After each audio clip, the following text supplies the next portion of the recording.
गुरु की स्तुत कहाँ लो कीजे, बदला कहाँ गुरु को दीजे।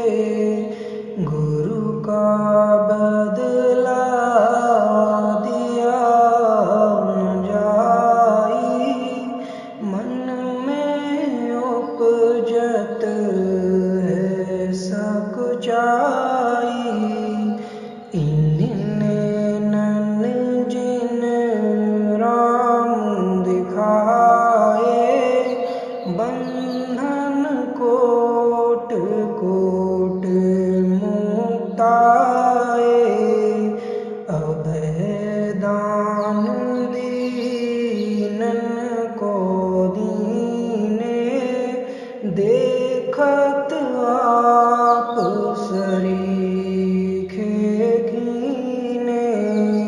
गुरु की कृपा परम्पार, गुण गावत मन रसना हारै।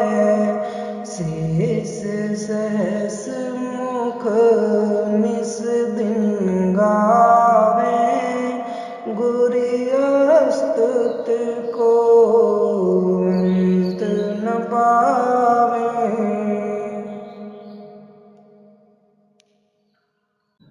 सत्यनाम साहिब बंदगी।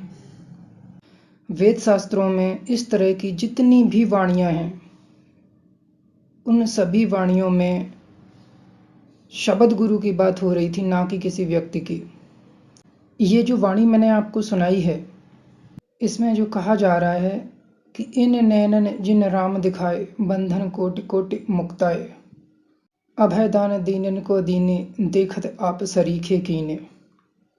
कौन से व्यक्ति को देखकर ही आप उसके जैसे हो जाते हो? है कोई ऐसा व्यक्ति संसार में जिसको देखते ही आप उसके जैसे हो जाओ? अरे वो केवल आत्म गुरु है, जिसके घट में प्रकट होकर दर्शन देता है, उसको अपने जैसा बना लेता है। रही बात नैनों की, जिनसे राम दिखाए जाते हैं, वो आत्म दृष्टि होती है। ये जो मैंने सत्संग बनाया था, बीजक प्रकरण 2, भाई कोई सतगुरु संत कहावे, जो नैनन अलग लखावे, इसमें मैंने आपको आँखों का भेद बताया था। 4 प्रकार की आँखें होती हैं। तो इन स्थूल आँखों से परमात्मा के दर्शन नहीं होते हैं। ये सब झूठे हैं, पाखंडी हैं, जो ये कहते हैं कि हम सार शब्द लखाते हैं।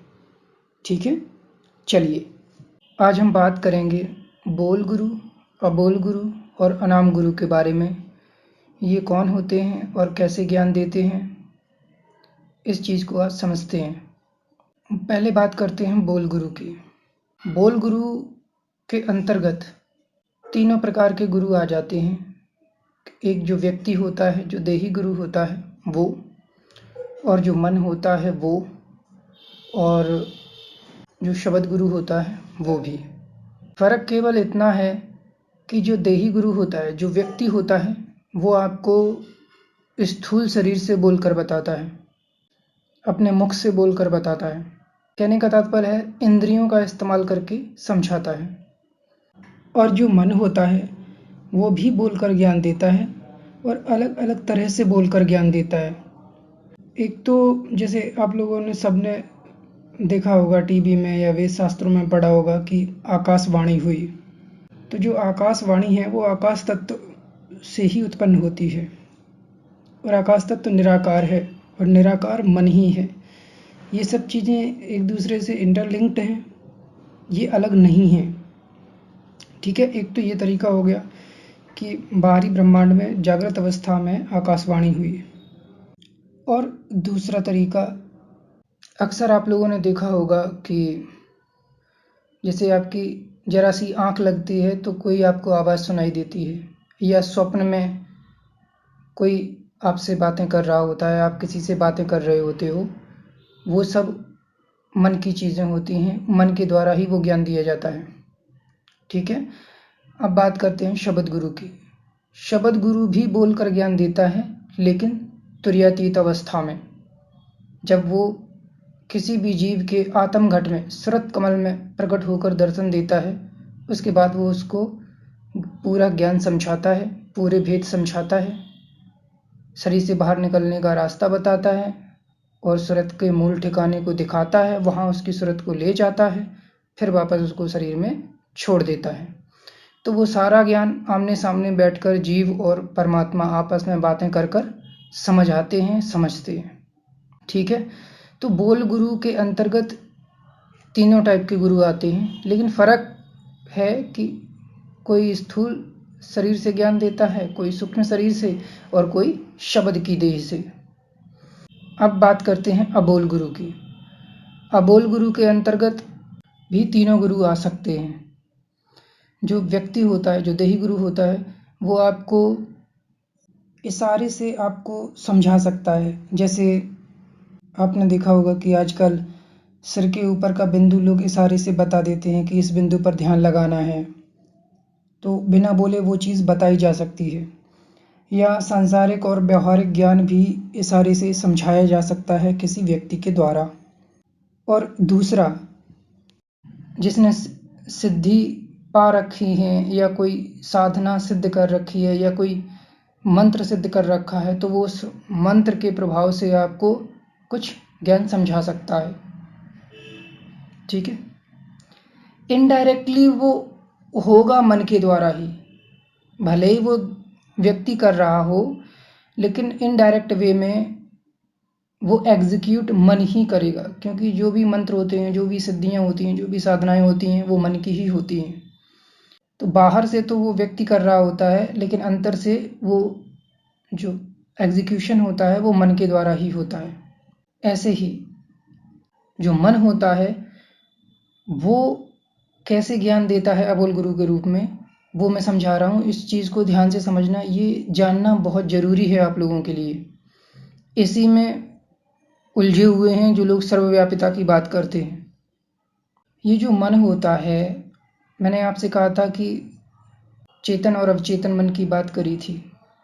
उसमें हम गर्भ से बाहर आने के बाद जो भी सीखते हैं, जो भी देखते हैं, जो भी पढ़ते हैं, जो भी लिखते हैं, जो भी सुनते हैं, जो भी व्यवहार में हम सीखते हैं सांसारिक व्यवहार की चीज़ों से, उससे एक नया मन क्रिएट हो जाता है, उसे हम चेतन मन कहते हैं।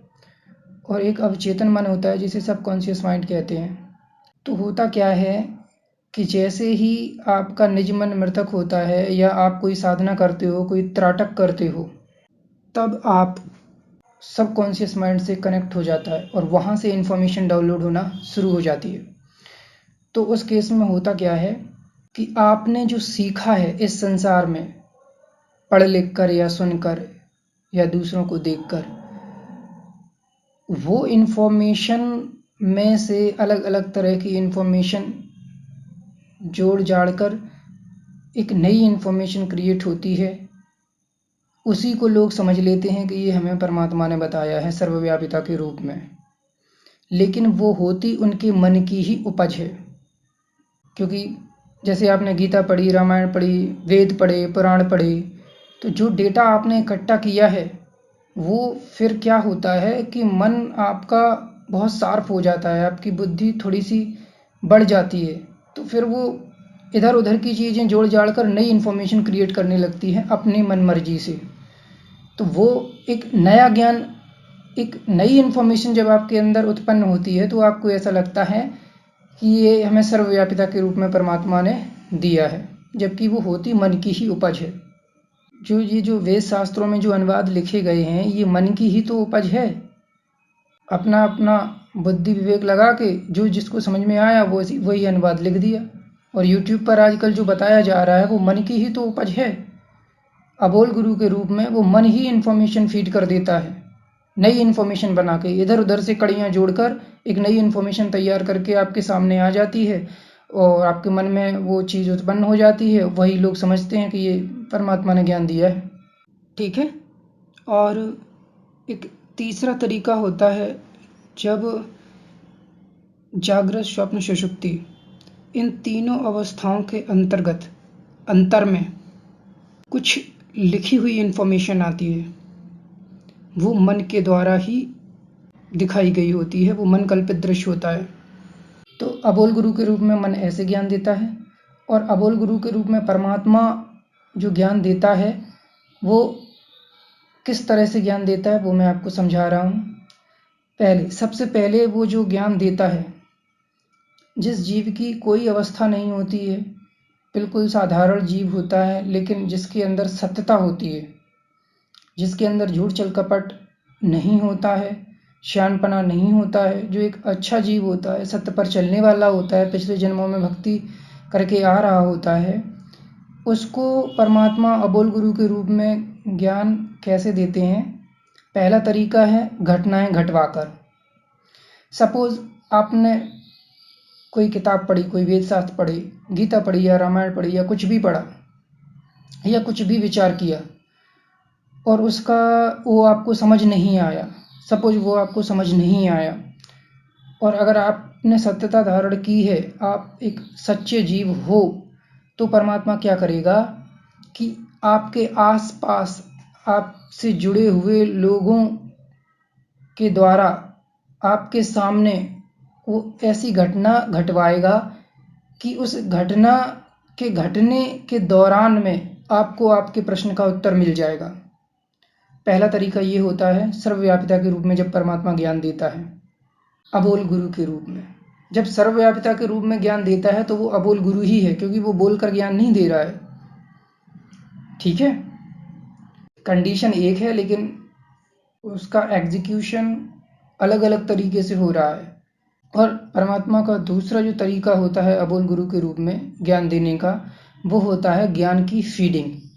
जैसे जब मैं YouTube पर ज्ञान बताता हूँ, जो लोग मेरी बात को काट रहे थे, शुरुआत में गाली गलौज करते थे, मेरी कही हुई बात को काटते थे, तो इमीडिएटली साहिब मुझे उनकी कही हुई बात का काट फीड कर देते थे कि ये जो बात इसने कही है ये ऐसे नहीं है, इसका जवाब ऐसे देना है। तुरंत इमीडिएटली इतना ज़्यादा इफ़ेक्टिव तरीके से साहिब मुझे सर्वव्यापिता के रूप में ज्ञान दे रहे थे कि मैं बता नहीं सकता हूँ।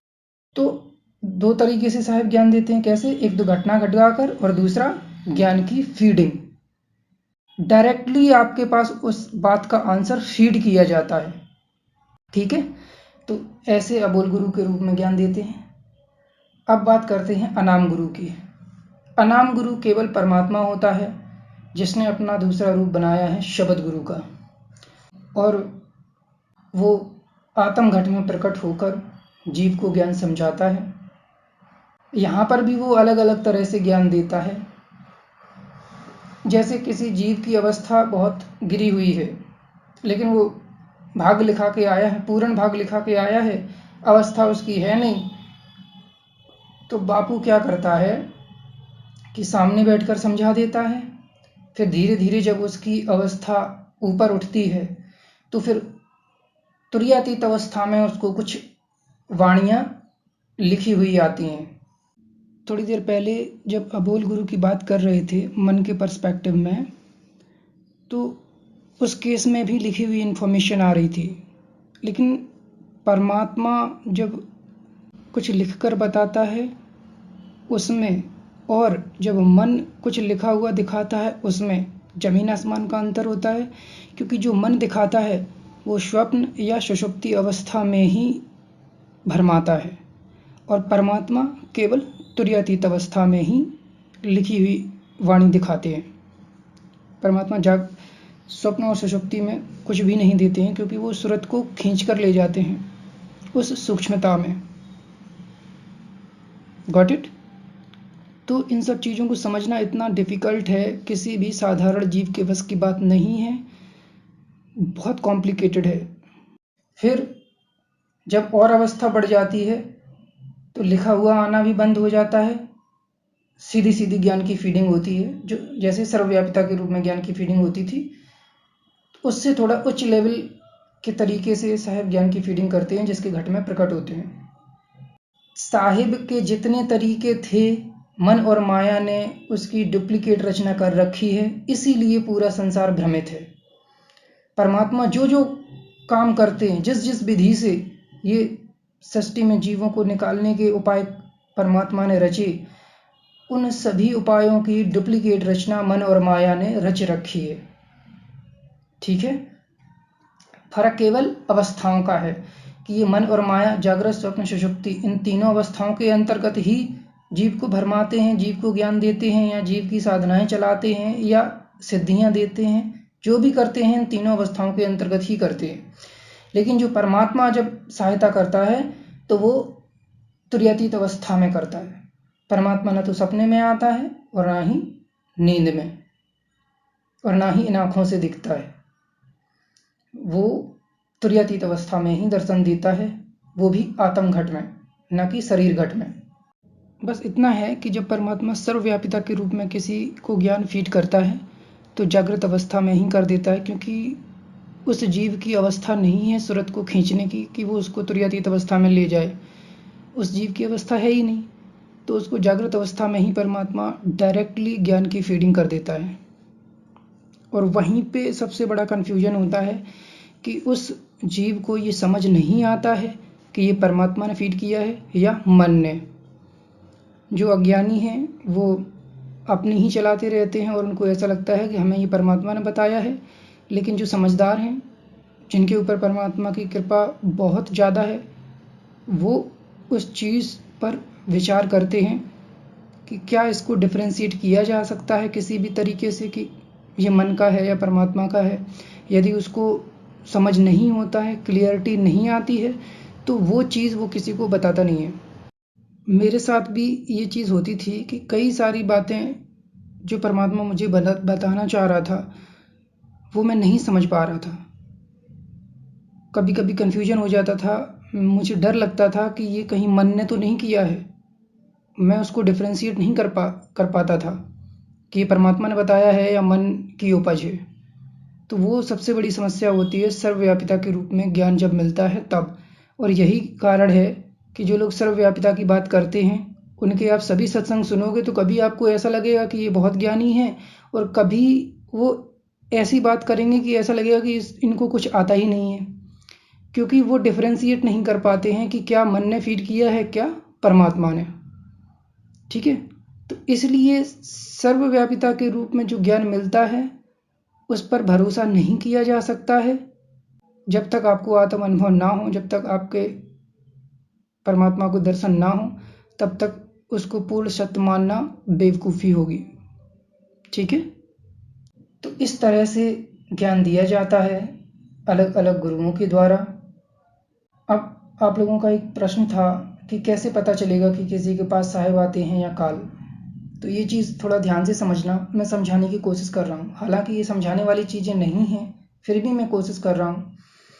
परमात्मा कैसे आते हैं ये मैं बता चुका हूँ कि परमात्मा सामने आकर अपना इंट्रोडक्शन देते हैं संत के रूप में, वो भी तुर्यातीत अवस्था में।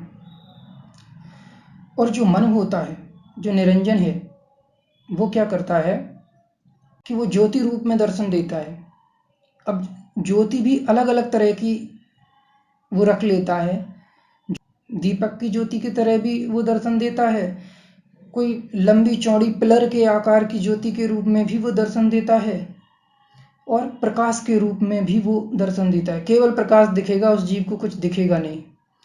तो इस तरह की जब किसी के साथ घटनाएं घटें तो वो समझ ले कि उसको मन भरमा रहा है, ना कि परमात्मा। परमात्मा डायरेक्टली अपना इंट्रोडक्शन देते हैं उस जीव को संत के रूप में।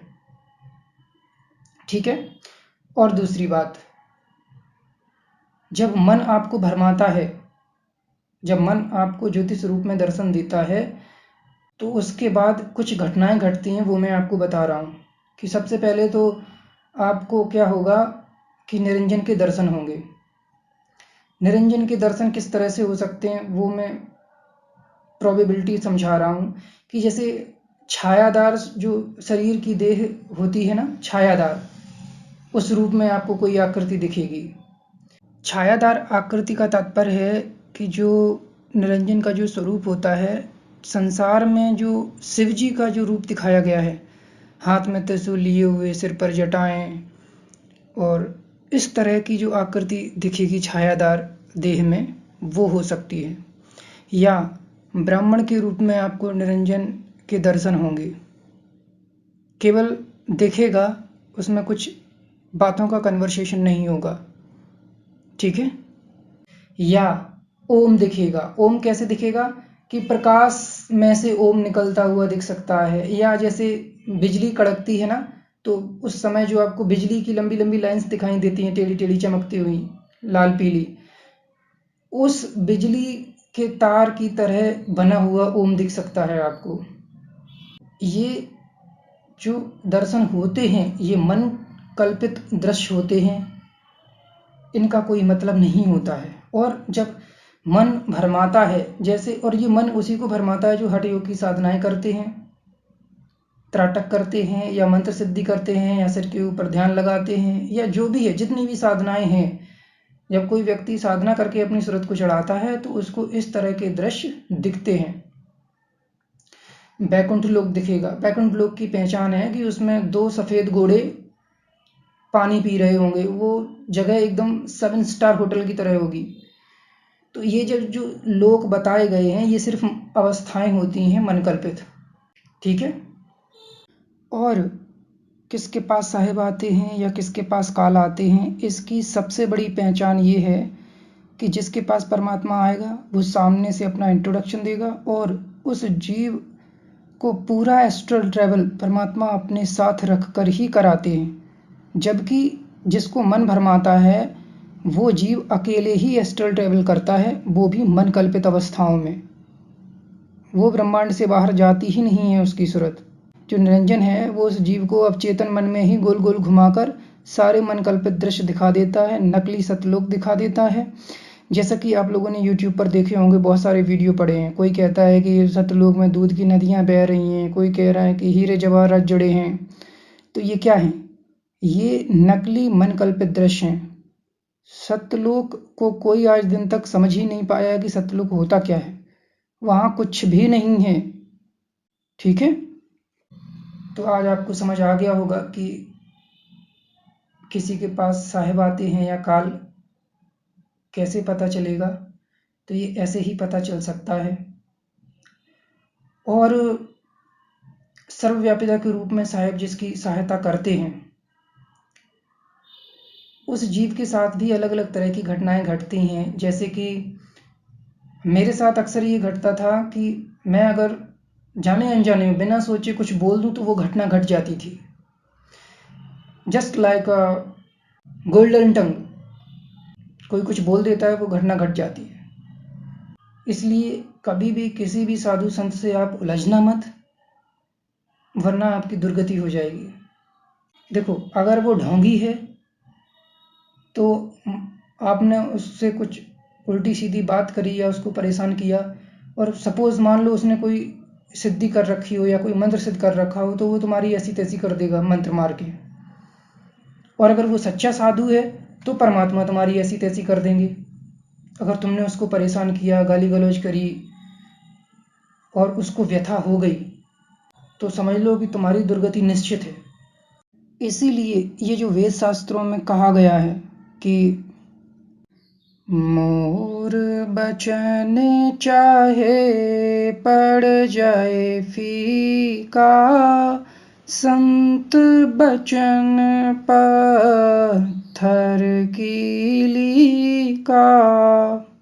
क्योंकि जो संत होते हैं वो सच्चे होते हैं, उनके अंदर झूठ छल कपट नहीं होता है। इसलिए उनकी वाणी से यदि जाने अनजाने में कुछ निकल जाता है तो वो घटना घट जाती है। कभी भी परेशान मत करना, वरना बहुत पछताओगे, ठीक है।